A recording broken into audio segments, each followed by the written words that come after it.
My name is Andrea. I'm one of the owners of Broome Street Society in New York City. I opened Broome Street Society with my partner Josie Sanchez about 18 months ago. We were interested in entering Naha for Salon Design of the Year because we spent so much time and effort in opening our salon and picking everything out specifically for the vision that Josie created for us. What we were looking to do is open a space that was inclusive for everybody.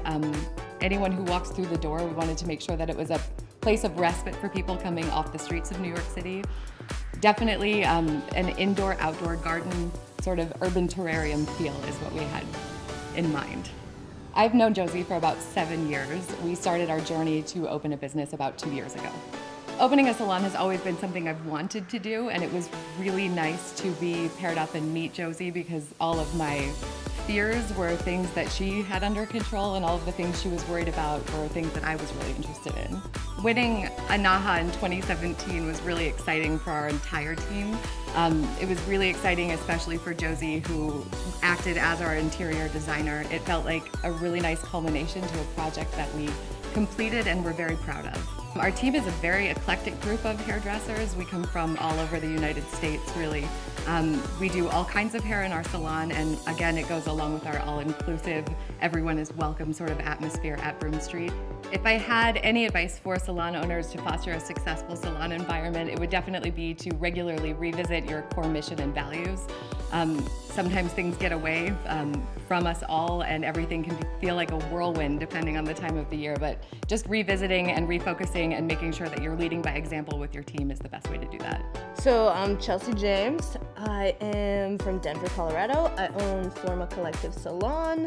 I do hair. I'm an international educator with L'Oreal Professionnel. Travel every weekend. I love life. Happy lady. For coming up with hair concepts, my creative process usually entails something that I'm really interested in. What I mean by that is I like to talk about broader concepts, maybe that have a message, and a lot of times it starts with an insecurity I'm having or a fear, or talking about something happening in the world that maybe is an issue that I feel like could have a message. So that's usually where I start, and then I think the reason that's important to me is because once I build a collection off of that, if I'm ever interviewed or if I have an opportunity to discuss it, I think it starts a greater conversation about things that matter to me.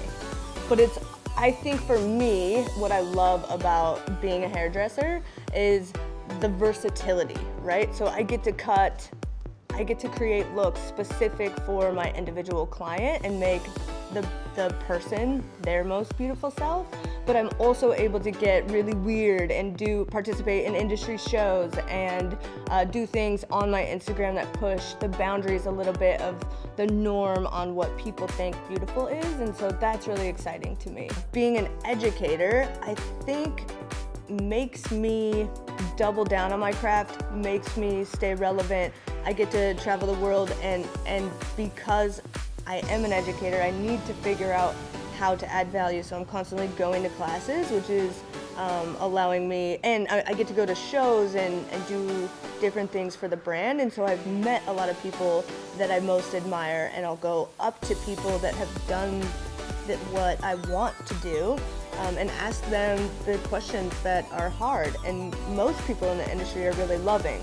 So being with L'Oreal Professionnel has allowed me to meet some of the people I most admire because they're featuring me at shows, and really allowed me to have a wonderful community. I think it's important to watch all of the different interviews and how people that you admired got where they are, and work. Don't be afraid to work. You gotta work hard. So for me, I think I was always that kid who, yes, I assisted and I swept hair and I did all the things, but then I would go home and stay in my garage. Now young stylists are really, really lucky because they have the internet. So there's so much fantastic education. Save your money and invest in education. I would say that's major.